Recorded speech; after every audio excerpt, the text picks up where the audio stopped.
Hola, mi nombre es Jean Paul Espinosa y soy bibliotecario de la Casa de Literatura Peruana. En el video anterior nos detuvimos a analizar brevemente la producción bibliográfica de Rocío Silva Santisteban y en lo que sigue, en los próximos minutos, ahora vamos a ocuparnos de la crítica literaria y su relación con la obra poética de Silva Santisteban. Lo primero que debemos señalar es que desde sus inicios hasta el día de hoy, Rocío Silva Santisteban no ha sido excluida, ¿no? Ha sido invisibilizada, sino más bien ha sido objeto de algunas aproximaciones, y prueba de ello es que hasta el día de hoy hay tesis, hay artículos, hay ensayos, hay reseñas periodísticas, hay ponencias en congresos e incluso un libro colectivo. Esto me parece fundamental porque este tipo de libros reúne a diferentes académicos y académicas para reflexionar críticamente sobre su poesía.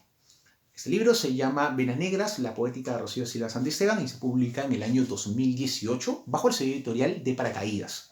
Los editores fueron Patricia Salarriaga, César Lengua y Luis Hernán Castañeda.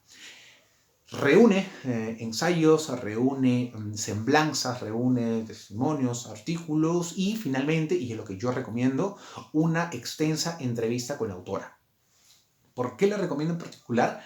Porque ella misma reflexiona sobre su quehacer poético. Pocas veces tenemos la suerte de contar con algunos escritores que al mismo tiempo ejercen la crítica y ejercen la docencia universitaria. Entonces yo creo que este elemento proporciona una cuota de lucidez mayor, una lucidez extra, y como lectores es importante tener ese punto de vista también crítico, ¿no? Y hacer una especie de diálogo y de intercambio de ideas. Entonces es muy importante esa entrevista que se incluye dentro de Venas Negras, la poética de Rocío Silva Santisteban. Pues bien, entre muchos de los investigadores especializados en su obra, me interesaría destacar a una. Su nombre es Betsabe Guamán y es egresada de la Escuela de Literatura en la Universidad Nacional Mayor de San Marcos.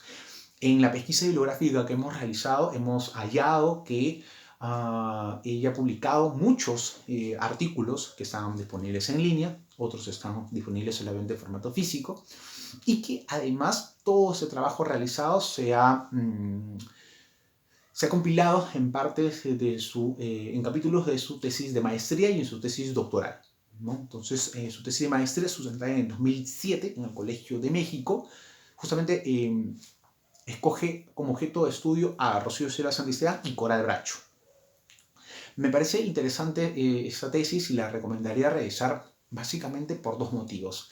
En primer lugar, por el manejo pertinente y solvente de las fuentes documentales.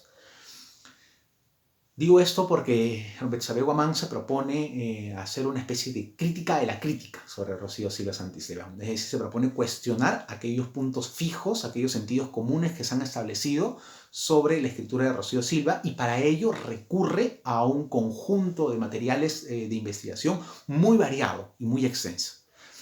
Recomiendo revisar, por ejemplo, la lista de referencias bibliográficas, que ahí ofrece un registro detallado, ¿no?, de todos estos materiales.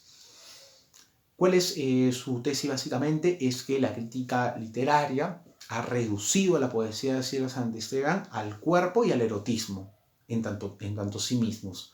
Es una especie de mirada estrecha que ha enmarcado su poesía y le ha despojado de su carácter más bien subversivo socialmente, ¿no?, su carácter incluso político, en tanto desafía un orden, en cuanto desafía una especie de mandatos de la sociedad.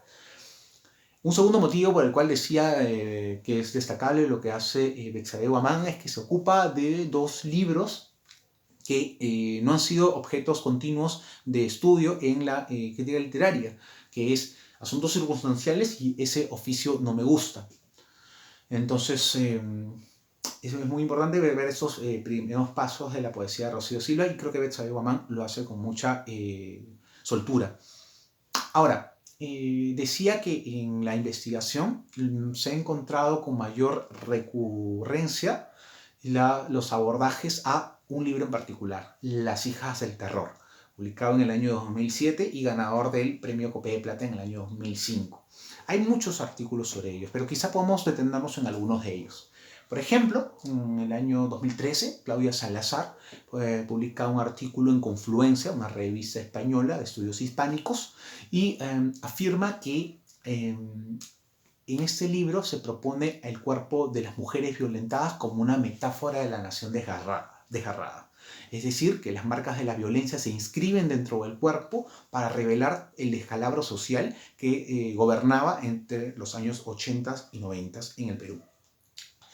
En esa misma línea, Richard Leonardo, en su libro del 2012, La letra, la imagen y el cuerpo, hace también una lectura de Babiolada, un poema de las hijas del terror, y afirma que justamente lo más perturbador de estos versos es que expone la convivencia entre un discurso romántico y mostrado en el cancionero, en la canción de Leonardo Fabio, y las expresiones de violencia durante una agresión sexual. Llega a la conclusión que eso no sería nada raro, tomando en cuenta que la violencia suele ser camuflada bajo diversos matices y bajo diversos discursos. Entonces, Richard Leonardo hace una afirmación bastante provocadora, ¿no? Que tiene que ver justamente con repensar cuáles son aquellos sentidos comunes que se propagan a través de los medios de comunicación y que, sin embargo, esconden una cuota de violencia simbólica muchas veces más efectiva incluso que la violencia física. Ahora, en el año 2019, Rocío del Águila publica en la web de la Red Literaria Peruana un ensayo titulado Cuerpo, Memoria y Conflicto Armado Interno en Babiolada, Rocío Silva Santisteban y Las Furias de Doris Moromisato. Me parece uno de los análisis más interesantes en términos teóricos porque utiliza nociones de la biopolítica, ¿no? Utiliza a referentes como Michel Foucault y Giorgio Agamben, y sostiene que Las hijas del terror postula un ejercicio ético de la memoria, ¿no?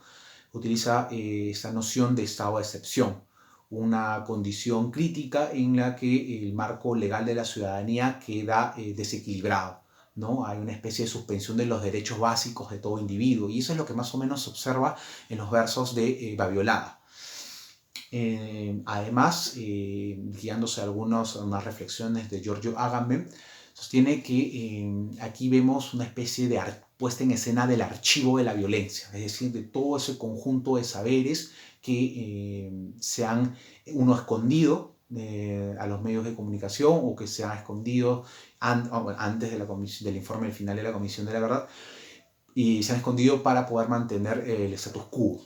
Entonces, lo que haría Rocío Silva Santisteban desde la visión de Rocío del Águila es un poco plasmar ese horror, que es lo que haría el testigo, ¿no? Que es narrar las experiencias de violencia, porque la víctima o la persona que ha padecido los efectos de las agresiones no puede dar cuenta, no se puede plasmar en el lenguaje. Pues bien, tenemos también un ensayo aparte, ¿no? Que ya no tiene que ver con Las hijas del terror, sino con su poesía en general, que es uno de los más célebres y lo que es escrito por Víctor Vich. Se llama Dinámicas del goce en la poesía de Rocío Silva Santisteban. Se ha publicado en su libro Voces más allá de lo simbólico, que fue publicado bajo el sello editorial del Fondo de Cultura Económica. Pues bien, en este libro se propone que la poesía de Rocío Silva tiene una especie de ambigüedad respecto a la categoría de goce, ¿no? Una especie de placer retorcido. Por un lado, para Víctor Vich, el goce tendría que ver con una especie de liberación de los roles sociales, es decir, una especie de desafío frontal frente a las censuras, frente a las prácticas represivas, y que frecuentemente se haría con parejas, ¿no? En ese sentido, podríamos ver a la especie del amor y el erotismo como un instrumento de revolución. Pero, por otro lado, Víctor Vich plantea que esto tiene una especie de cara oculta, ¿no? Que es el entrampamiento del goce, que no libera al individuo, sino más bien lo sume en una esclavitud, a tal punto que las dinámicas de placer tienen que ver con una especie de daño que el sujeto se hace a sí mismo, ¿no? Entonces, a través de algunas reflexiones psicoanalíticas, Víctor Vichy llega a la conclusión de que Rocío Silva Santisteban plantea una poética que se mueve, que se desplaza entre un territorio bastante gris, ¿no? Entre un territorio bastante o atravesado de muchas inconsistencias y contradicciones. Pues bien, estos han sido más o menos algunos de los hitos en la crítica literaria sobre Rocío Silva Santisteban. Les invito a que puedan revisar el próximo video sobre Laura Riesco. Muchísimas gracias. Hasta luego.